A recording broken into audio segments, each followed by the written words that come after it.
Hey guys, welcome back to my channel FRD studio. So आज का जो हमारा टॉपिक है वो है how to create a header in a website. तो लास्ट लेसन में हम लोगों ने देखा था कि फैव आइकन को जो है वेबसाइट में कैसे यूज़ करते हैं, उसका क्या इंपॉर्टेंस है। और आज जो हम लोग सीखेंगे वो सीखेंगे एक हेडर के बारे में कि किसी भी वेबसाइट में जो हेडर होता है उसको कैसे एचटीएमएल में बनाया जाता है। तो चलिए फिर शुरू करते हैं।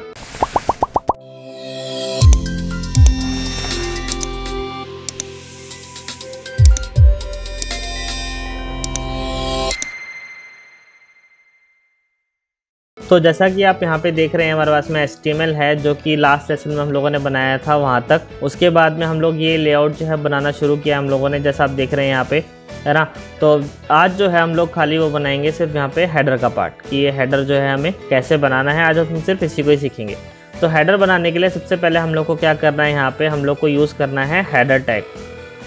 अब आप बोलेंगे कि अभी तक तो हमने हेडर टैग पढ़ा नहीं है, अब ये क्या है। तो इसमें क्या है, जैसे डिव होता है वैसे ही हेडर टैग होता है, बस ये थोड़ा और सिमेंटिक कर देता है उसको, कि डिफाइन कर देता है इतना पार्ट कि ये जो हमारा वेबसाइट का हेडर है ये HTML4 में नहीं था, HTML5 में है। जैसे कि बताया कि HTML4 में कुछ डिफरेंसेस आए थे, जैसे कि डॉक टाइप का डिफरेंस था। मैंने जब डॉक टाइप के बारे में जब बताया था तब आपको बताया था क्या डिफरेंस है। ऐसे ही कुछ टैग के डिफरेंट आए हैं जो HTML5 में नए आए हैं, HTML4 में नहीं थे। तो हेडर टैग भी उन टैग में से एक टैग है। सेव करते हैं, यहाँ पे कुछ टेक्स्ट लिख देते हैं अभी डमी के लिए, और यहाँ पे बाद चल के रिफ्रेश करते हैं तो ये हमारा टेक्स्ट आ गया है, राइट। तो अब जैसे कि आप यहाँ पे देख रहे हैं, इसके अंदर में ये जो मेरा हेडर है, ये कंटेंट जितना भी है एक बॉक्स के अंदर है। सेम ऐसे आप नीचे चलोगे तो ये भी एक बॉक्स के अंदर है, ये भी एक बॉक्स के अंदर है। उस एरिया से मतलब बाहर नहीं जा रहा है जो भी मेरा कंटेंट है पूरी वेबसाइट का, राइट। तो इसको हम लोग क्या बोलते हैं, इसको हम लोग बोलते हैं कंटेनर। तो कंटेनर में क्या है, जो भी वेबसाइट का हम लोग कंटेंट रखते हैं वो उससे बाहर नहीं जाएगा, या फिर डिज़ाइन के अकॉर्डिंग डिपेंड करता है। अगर आपका हेडर जो है यहाँ से शुरू होकर यहाँ तक ख़त्म हो रहा है तो आप उसके अकॉर्डिंगली आप बना सकते हैं। तो हमारा जैसे कंटेनर के अंदर आ रहा है तो हम लोग पहले कंटेनर की डिव बनाएंगे जिसके अंदर हमारा कंटेनर आएगा, राइट। तो हम लोगों को यहाँ पर बनाना है डिव, क्लास देनी है उसके अंदर में, उसको देना है कंटेनर और डिव को बंद कर देना है, राइट। सेम अगेन डिव के अंदर कुछ कंटेंट डाल देते हैं अभी के लिए, सेव करते हैं और यहाँ पे चलते हैं डॉट कंटेनर। तो मेरा जो कंटेनर की विड्थ है वो है 1100, यानी कि 1100 पिक्सल। अभी के लिए चेंजेस के लिए हम लोग डाल लेते हैं बैकग्राउंड में कलर, ताकि आपको थोड़ा आइडिया हो जाएगा, बाद में हम हटा देंगे। रिफ्रेश करते हैं तो ये मेरा कंटेनर आ गया, राइट। 1100 पिक्सल विड्थ आ गई, मेरा कंटेंट जो है उसके अंदर आ गया। अब आपको क्या करना है, जैसे अभी आप यहाँ पे देख रहे हैं ऑटोमेटिकली कि मेरा जो कंटेनर है वो सेंटर में है। तो जैसा कि मैंने पहले भी बताया था कि किसी भी ब्लॉक एलिमेंट लेवल को अगर आपको सेंटर में लाना है तो उसके लिए हमें देना होता है मार्जिन। टॉप बॉटम से आप कितना भी दे सकते हैं, लेफ्ट राइट से हमें मार्जिन को ऑटो देना होता है, तो लेफ्ट राइट से मार्जिन ऑटोमेटिकली वो सेंटर में ले लेता है। जैसे कि आप यहाँ पे देख रहे हैं आ गया है, ठीक है। इसके बाद में आपके पास में दो डिव हमें और बनानी है, विच इज़ एक जिसमें लोगो रहेगा और एक डिव जिसमें मेन्यू रहेगा। तो आप जो भी वेबसाइट बना रहे हैं उसको आपको इस तरह से डिफाइन करना पड़ेगा। सबसे पहले एक हेडर आ गया, हेडर के अंदर आपका कंटेनर आ गया, कंटेनर के अंदर आपको एक लेफ्ट आ गया, देन एक राइट आ गया, या फिर अगर 3 सेक्शन है तो उसको 3 सेक्शन आपको डिवाइड करना होगा। यहाँ पे चलते हैं आगे, 2 डिव को बनाना है, तो 2 डिव बना लेते हैं हम लोग। पहले डिव देते हैं, क्लास देते हैं, इसके अंदर हम लोग लिखते हैं लोगो, राइट। उसके बाद में इसको बंद कर लेते हैं और सेम ऐसी एक और डिव बना लेते हैं और उसका नाम लोग दे देते हैं मेन्यू। सेव कर लेते हैं, ब्राउज़र पे चल के रिफ्रेश कर लेते हैं। तो जैसे कि अभी हमने कंटेंट कुछ नहीं है तो इसलिए कुछ हाइड नहीं दिखा रहा है, लोगो के अंदर हम लोगों ने डाल दिया, अंदर यहाँ पे रिफ्रेश किया तो ये हमारे पास में आ गया, राइट। 2 कंटेंट अभी हमें दिख नहीं रहे क्योंकि हमने यहाँ पे भी सेकंड वाले में लिख देते हैं। सेव करते हैं, रिफ्रेश करते हैं तो ये हमारे पास में 2 सेक्शन आ गए, राइट। अब जैसा आप यहाँ पे देख रहे हैं कि एक जो है हमारा लेफ्ट है और एक हमारा राइट है, तो उससे पहले हम लोग पहले लोगों को इंपोर्ट कर लेते हैं यहाँ पे। तो लोगों को डालने के लिए सेम हमें क्या करना होगा, सबसे पहले जब आप किसी भी वेबसाइट पे जाओगे तो उसमें आप देखोगे कि जैसे ही आप लोगों पे क्लिक करोगे तो वो ऑटोमेटिकली आपका होम पेज पे लेकर के चला जाता है। तो उसका मतलब होता है उसके अंदर एक एंकर टैग है। तो एंकर टैग हमें लिखना है, हैश लिखना है या हैश ठीक आप स्लैश डाल सकते हैं, जो कि आपको होम पेज पर लेकर के जाएगा। अब इसके अंदर हमें डालना है इमेज सोर्स। यहाँ पे मैंने ऑलरेडी लोगो निकाल के रखा हुआ है जो कि इमेजेस फोल्डर के अंदर है मेरा, /logo.png। मोस्टली आपके लोगो PNG फाइल फॉर्मेट ही होते हैं, राइट। सेव करते हैं, रिफ्रेश करते हैं तो ये मेरा लोगो यहाँ पे आ गया, जैसा आप देख रहे हैं डेमो लिखा हुआ, राइट। ये तो भी नॉर्मल टेक्स्ट है तो आप टेक्स्ट भी लिख सकते हैं, बट अगर लोगो है तो आपको एज एन इमेज यूज़ करना है, तो वही मैंने यहाँ पे आपको लिख के दिया है। उसके बाद में जैसा कि कंपलसरी है आपको ऑल टैग लगाना इम्पोर्टेंट है, तो ऑल टैग लगा लेते हैं। इसमें हम लोग लिख लेते हैं वेबसाइट लोगो। ठीक है, सेव कर लिया, रिफ्रेश करते हैं तो यहाँ पे आपका ये आ गया ऑल टैग के साथ में, राइट। सेकंड आ गया आपका मेन्यू। तो मेन्यू को जो है हम लोग क्या करेंगे, हमें अब एक सेक्शन लेफ्ट में है और एक सेक्शन हमारा राइट में है, तो उसके लिए हम लोग क्या करेंगे, यहाँ पे इसको हम लोग करेंगे फ्लोटिंग। फ्लोटिंग का भी ट्यूटोरियल मैंने बनाया था। तो फ्लोट देने के लिए सबसे पहले हम लोग लोगो को ले लेते हैं, नीचे आते हैं, डालते हैं डॉट लोगो और इसमें देते हैं float left, right. Second section है तो उसको हमें फ्लोट राइट करना है, क्योंकि जो हमारा एरिया है राइट की तरफ जा रहा है, राइट। अगर मैं इसको भी मेन्यू को भी फ्लोट लेफ्ट कर देता हूँ, dot menu float left, save करते हैं, रिफ्रेश करते हैं। तो जैसे मैंने रिफ्रेश किया तो मेरा जो इमेज है वो उसके बराबर में आ गया, राइट कंटेंट। बट मुझे राइट में नहीं चाहिए, लेफ्ट में नहीं चाहिए, मुझे जो भी कंटेंट आएगा इसके अंदर वो राइट की तरफ चाहिए। तो राइट की तरफ कंटेंट को डालने के लिए हम लोग यहाँ पे दे देंगे फ्लोट राइट। सेव करते हैं, ब्राउज़र पे चल के रिफ्रेश करते हैं, ये मेरा कंटेंट जो है राइट की तरफ आ गया। तब जो भी मेरा मेन्यू बनेगा वो मेरा हमेशा राइट की तरफ ही जाएगा। क्लियर हो गया। अब उसके बाद में जैसा आप यहाँ पे देख रहे हैं तो यहाँ पे आपको ऊपर नीचे थोड़ा सा स्पेस मिलेगा, इसमें तो बहुत ज़्यादा है, तो जनरली बहुत कम आपको स्पेस मिलता है देखने को, तो हम वो स्पेस डाल देते हैं यहाँ पे। तो स्पेस डालने के लिए हम लोग क्या करेंगे, अपना हेडर के अंदर ही क्लास दे देते हैं, मेरा हेडर। तो हेडर के अंदर क्लास देने के बाद में उसमें हम स्पेसिंग दे देंगे टॉप बॉटम से, तो ऑटोमेटिकली वो पैडिंग आ जाएगी। पैडिंग दे देंगे टॉप बॉटम से तो ऑटोमेटिकली स्पेस आ जाएगा। तो हेडर दिया मैंने, पैडिंग दिया टॉप बॉटम से, मैंने दिया सपोज 10 पिक्सल और लेफ्ट राइट से मुझे नहीं चाहिए, तो मैंने सेव कर दिया, रिफ्रेश कर दिया। तो आप देखो ऊपर नीचे, ऊपर से स्पेस आ गया, राइट। नीचे से आप दो, नहीं तो आपके ऊपर है, बट अगर जब आगे रिस्पॉन्सिव पढ़ेंगे तब ये बहुत काम आता है। तो अभी से देके चलते हैं टॉप बॉटम से पैडिंग। सो लेट्स से 20 कर देते हैं, सेव करते हैं, यहाँ पे चल के रिफ्रेश करते हैं, राइट। ये आपका पैडिंग आ गया है, तो मतलब स्पेसिंग आ गई है आपकी टॉप से। इसके बाद में जैसा कि आप अभी यहाँ पे देख रहे हो कि पीछे एक इमेज है, उसके ऊपर कंटेंट आ रहा है, अभी यहाँ पे कोई भी ऐसे कंटेंट नहीं आ रहा, राइट। तो उसके लिए हम लोग क्या करेंगे, सबसे पहले एक बी के लिए एक रफ डिप बना लेते हैं, या फिर आप डिप भी रहने दीजिए, सिर्फ नॉर्मल इमेज लगा लेते हैं अभी के लिए। इमेज सोर्स, तो ये मेरी जो ये वाली जो इमेज है मैंने ऑलरेडी निकाल के रखी हुई है, तो उसको हम लोग ले लेते हैं, इमेजेस फोल्डर के अंदर चलते हैं। तो स्लाइड के नाम से इमेज है, स्लाइड को कॉपी करते हैं, यहाँ पे चलते हैं, पेस्ट करते हैं, इमेजेस पाथ दे देते हैं images/slide.jpg फाइल फॉर्मेट है इसका, और ऑल टैग दे देते हैं हम लोग स्लाइडर। सेव करते हैं, ब्राउज़र पे चल के रिफ्रेश करते हैं, तो मेरा स्लाइडर भी आ गया, ठीक है। और अभी के लिए विड्थ दे देते हैं यहाँ पे 100%, ताकि मेरी जो स्लाइडर अगर बड़ा है तो वो मेरे से एरिया से बाहर नहीं जाएगा, ठीक है। ये आ गया स्लाइडर। अब इसमें जैसा कि आप देख रहे हैं कि मेरे पास में जो एरिया है, ये जो हेडर है जो मेरा, ये इसके ऊपर आ रहा है, राइट। तो इसके ऊपर लाने के लिए हम लोग क्या करेंगे, तो इसके ऊपर लाने के लिए हमारी जो एक प्रॉपर्टी होती है विच इज़ पोजीशन होता है CSS के अंदर में, POSIT पोजीशन एब्सोल्यूट होता है, राइट। उसके बाद में आपका एक और प्रॉपर्टी होती है विच इज़ फिक्स्ड, ठीक है। बाय डिफ़ॉल्ट ये जो पोजीशन होती है आपकी स्टैटिक होती है, जितने भी एलिमेंट्स होते हैं बाय डिफ़ॉल्ट वो स्टैटिक पोजीशन पे होते हैं। तो एब्सोल्यूट क्या करता है आपका, वो क्या करेगा, उस एरिया को उसको जो है ऊपर उठा देगा। जैसे कि अगर मैं यहाँ पे देता हूँ पोजीशन एब्सोल्यूट, जैसे मैंने एब्सोल्यूट किया, सेव किया और यहाँ पे चल के रिफ्रेश किया, तो आप देखेंगे तो मेरा जो इमेज है वो पीछे चला गया है, मेरा जो लोगो है वो उसके ऊपर आ गया है, राइट। अगर ये स्टैटिक होता है तो अपने डिफ़ॉल्ट पोजीशन पे होता है, तो वो उसको ओवरलैप नहीं करेगा किसी भी हाल में। तो हमें जो है हेडर को ऊपर लेकर के आना है, तो ऊपर लेकर आने के लिए हमें देना होगा एब्सोल्यूट, ठीक है।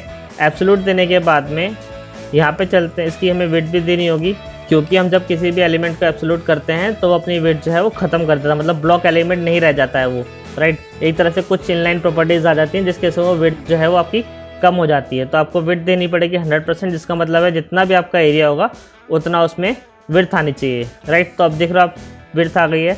अगर मैं इसकी विड्थ हटा देता हूँ, यहाँ पे कट कर देता हूँ विड्थ, सेव करते हैं, रिफ्रेश करते हैं, तो ये ऑटोमेटिकली आपका लेफ्ट की तरफ खिसक जाता है, क्योंकि जो हेडर है उसमें अब विड्थ नहीं रही है, ब्लॉक एलिमेंट नहीं रहा वो, ठीक है ना। ब्लॉक से थोड़ा सा प्रॉपर्टी उसकी चेंज हो गई है। विड्थ जैसे मैंने दी 100%, तो ये मेरा ऊपर आ गया और ये मेरा सेंटर में हो गया है। क्लियर हो गया आपको। और इसके बाद में एक और प्रॉपर्टी आती है विच इज़ फिक्स्ड। तो जैसे ही आप इसकी प्रॉपर्टी फिक्स्ड करते हैं, आप यहाँ पे रिफ्रेश करते हैं, तो आप देखोगे कि अभी जैसे आप स्क्रॉल कर रहे हो तो आपका हेडर स्क्रॉल नहीं हो रहा है, राइट। और अगर आप एब्सोल्यूट देते हो तो ऊपर तो आ जाता है, बट आपका हेडर भी साथ साथ स्क्रॉल होता है, राइट। हेडर स्क्रॉल भी होगा। अगर आप चाहते हैं कि आपका हेडर कभी स्क्रॉल ना हो, तो आप इसको फिक्स कर देंगे तो ऑटोमेटिकली फिक्स्ड हो जाएगा। तो आपकी पूरी वेबसाइट स्क्रॉल होगी पर आपका हेडर वहीं का वहीं रहेगा, ठीक है। बट हमें वो नहीं चाहिए, हमें एब्सोल्यूट चाहिए कि हमें सिर्फ उसके हेडर को जो है सिर्फ इमेज के ऊपर दिखाना है, राइट। तो ये मेरा आ गया। अब इसके बाद में हमें बनाना है मेन्यू। मेन्यू के लिए हम लोग क्या करेंगे, यहाँ पे सबसे पहले चलते हैं। तो आपका जो भी हम लोग वेबसाइट में मेन्यू बनाते हैं वो हमेशा हमारा UL LI के अंदर होता है। उससे क्या होता है, हम लोग को लोगों को मैनेज करना, कंटेंट को मैनेज करना ईजी हो जाता है। तो सबसे पहले यहाँ पे डालते हैं UL, उसके बाद में LI के बाद में हमें यहाँ पे डालना होगा एंकर टैग। एंकर टैग में हमें जितने भी डालने हैं, यानी कि जितने भी हमारे मेन्यू हैं हमें उतने LI चाहिए होंगे। तो 1 2 3 4 5 है तो 5 LI चाहिए और 5 मेन्यू चाहिए। तो एंकर टैग डालते हैं, href डालते हैं, क्योंकि उस पर क्लिक भी जाएगा तो हमें एंकर टैग लगाना ज़रूरी है। नाम दे देते हैं होम में चाहिए 5 1 2 3 4 5। तो home, about us, service, blog, contact us. तो दे देता हूँ होम, अबाउट, सर्विस, ब्लॉग और कॉन्टैक्ट, ठीक है। सेव करते हैं, यहाँ पे चल के रिफ्रेश करते हैं तो आपका कंटेंट जो है अभी वो ऐसा आ रहा है, जो कि बाय UL LI की डिफ़ॉल्ट प्रॉपर्टी होती है। और एंकर टैग में जो हमने कलर दिया है वो रेड दिया था तो वो रेड आ रहा है, राइट। अब हमें जो है उसको ऐसा डिज़ाइन करना है जैसा हमारा डिज़ाइन में। तो डिज़ाइन करने के लिए हम लोग क्या करेंगे, यहाँ पे हम लोग डालते हैं क्लास, मेन्यू को हम लोग दे देते हैं nav। ब्राउज़र पे चलते हैं, अब डालते हैं यहाँ पे .nav। सबसे पहले जो बाय डिफ़ॉल्ट होता है पैडिंग 0, क्योंकि UL के अंदर बाय डिफ़ॉल्ट पैडिंग आती है और मार्जिन आता है, तो मार्जिन भी हमें 0 करना होता है। सबसे पहला स्टेप है जो हमें करना ही करना है UL के अंदर। उसके बाद हमें देना है लिस्ट स्टाइल नन। तो जैसे मैंने लिस्ट स्टाइल नन दिया तो उसका जो बुलेट्स पॉइंट्स है वो हमारे रिमूव हो गए, राइट। अगर मैं लिस्ट स्टाइल नहीं देता हूँ तो मेरे जो बुलेट पॉइंट्स हैं वो बाय डिफ़ॉल्ट रहेंगे। लिस्ट स्टाइल के अंदर और भी बहुत सारी प्रॉपर्टीज़ आती हैं, जैसे आपको बुलेट चेंज करना है, आपको बुलेट का स्टाइल चेंज करना है, तो आप इस प्रॉपर्टी से आप इजीली कर सकते हैं। उसके बाद में हमें क्या है, जैसे एक के नीचे एक आ रहा है, जैसा कि आप यहाँ पे देख रहे हैं, राइट। अभी तो हमारा जो मेन्यू वो है होम, नीचे उसके नीचे अबाउट, उसके नीचे सर्विस, उसके नीचे ब्लॉग, उसके नीचे कॉन्टैक्ट अस आ रहा है। बट हमें चाहिए वो एक के बराबर में एक, जैसे कि हमारा डिज़ाइन में होम यहाँ पे, अबाउट अस यहाँ पे, सर्विस यहाँ पे। तो सेम उसके करने के लिए हम लोग के उसमें दो चीज़ें हैं, दोनों तरीके से हम लोग कर सकते हैं। तो .nav डालते हैं, यहाँ पे स्पेस LI करते हैं। यहाँ पे LI का मतलब क्या है, nav स्पेस का मतलब क्या है, अगर आप ऐसे रख देंगे तो क्या होगा, पूरा क्लास बन गया। स्पेस का मतलब हो गया कि जो भी हमारी क्लास है उसके अंदर जो भी हमारा LI आ रहा है, यानी कि 1 2 3 4 5 LI आ रहे हैं, तो हमें पाँचों को अलग अलग देने की ज़रूरत नहीं है। nav स्पेस LI कर देंगे तो यानी कि nav के अंदर जो भी हमारा LI आ रहा है उसके अंदर वो CSS जो है ऑटोमेटिकली ग्रैब करेगा, राइट। तो हमें देना है फ्लोट लेफ्ट। जैसे आप फ्लोट लेफ्ट देंगे तो आप देखोगे तो एक के बराबर में एक आ गए। एक तो तरीका ये है, प्लस दूसरा आप दे सकते हैं डिस्प्ले इनलाइन ब्लॉक।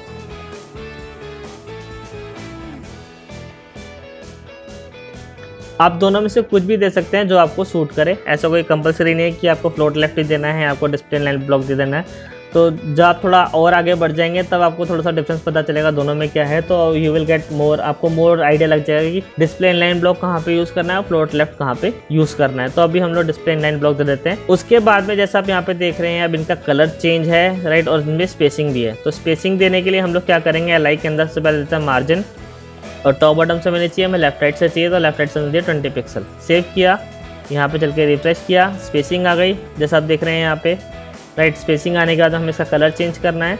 तो कलर अगर मैं यहाँ पे देता हूँ, बहुत सारे लोगों को कन्फ्यूज़न हो जाती है कि अगर मैंने कलर यहाँ पे दिया है तो चेंज नहीं होता, राइट। तो बहुत सारे कन्फ्यूज हो जाते हैं कि यार ये क्यों नहीं हो रहा, क्या इशू हो गया।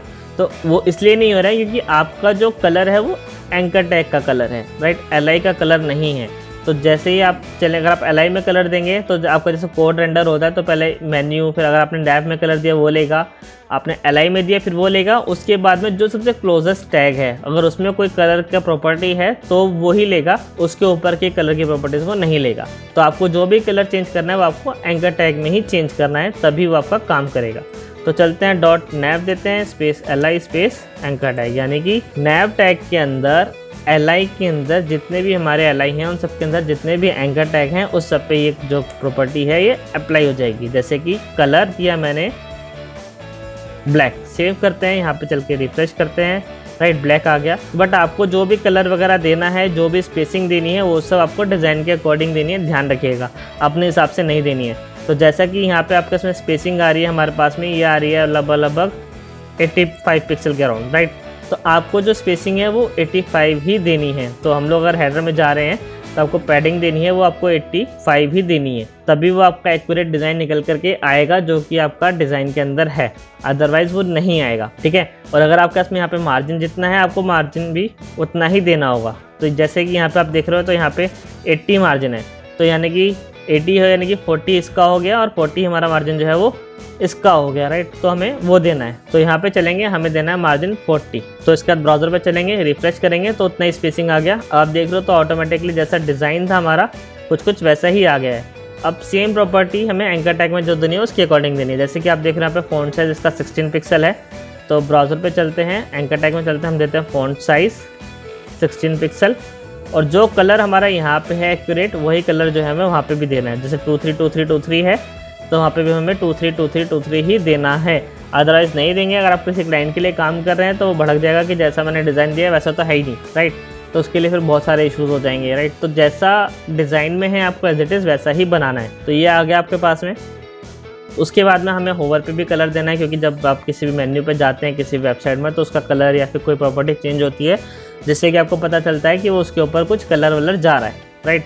तो उसके लिए हम लोग को क्या करना है, यहाँ पे .nav -li -a ओवर देने के बाद में आपको जो भी चेंज कराना है हम लोग वो यहाँ पे दे सकते हैं। जैसे कि वीकेंड में सिर्फ कलर चेंज कर रहे हैं, हमने वाइट कर दिया, ब्राउज़र पे चल के रिफ्रेश करते हैं, तो जैसे ही आप माउस लेकर के जाएंगे तो यहाँ पे आप देखेंगे तो उसका कलर जो ऑटोमेटिकली वो चेंज होता जा रहा है, राइट, ठीक है। तो और तो कुछ नहीं है हमारे पास में यहाँ पे जो हमें चेंज करना है, नहीं। तो अभी क्या है, जैसे आप देख रहे हैं यहाँ पे कुछ भी प्रॉपर्टी दे सकते हैं आप, चाहे तो आप बॉर्डर दे सकते हैं 1 पिक्सल सॉलिड #FFFFFF, सेव करेंगे, यहाँ पे चल के रिफ्रेश करेंगे तो बॉर्डर आ गया आपका, जैसा आप देख रहे हो, राइट। अब मतलब डिज़ाइन के अकॉर्डिंग है, जैसा आपको डिज़ाइन में मिल रहा है आपको वही प्रॉपर्टीज़ के अकॉर्डिंगली आपको यहाँ पे डिज़ाइन बनाना है। तो अभी तो हम लोगों ने बहुत बेसिक डिज़ाइन लिया है, तो अभी इसी को कर रहे हैं। आगे आगे चल के जैसे कुछ टिपिकल चीज़ें आएंगी तो हम उसको भी करना शुरू कर देंगे, ठीक है। तो ये था आप लोगों का हेडर का डिज़ाइन, जो कि हम लोगों ने अपनी वेबसाइट के लेआउट के अकॉर्डिंग बनाया है। तो इस तरह से आप किसी वेबसाइट का हेडर बना सकते हैं। अगर आप चाहें तो यहाँ पे जैसे सपोज़ कई बार क्या होता है, हेडर का बैकग्राउंड जो है आपका वाइट होता है, तो आप यहाँ पे बैकग्राउंड दे सकते हैं वाइट। तो आप यहाँ पे रिफ्रेश करेंगे तो ऑटोमेटिकली वो हेडर जो आपका वाइट कलर का हो जाएगा। कई बार ये हेडर लोगों में ट्रांसपेरेंट होता है, तो ट्रांसपेरेंट के लिए आप देते हैं RGBA 000 जो कि ओपेसिटी होती है, तो आपका हेडर वैसा हो जाएगा ओपेसिटी के साथ में, राइट। तो ये था कि बहुत बेसिक तरीके से हम लोगों ने एक हेडर बनाया है आज।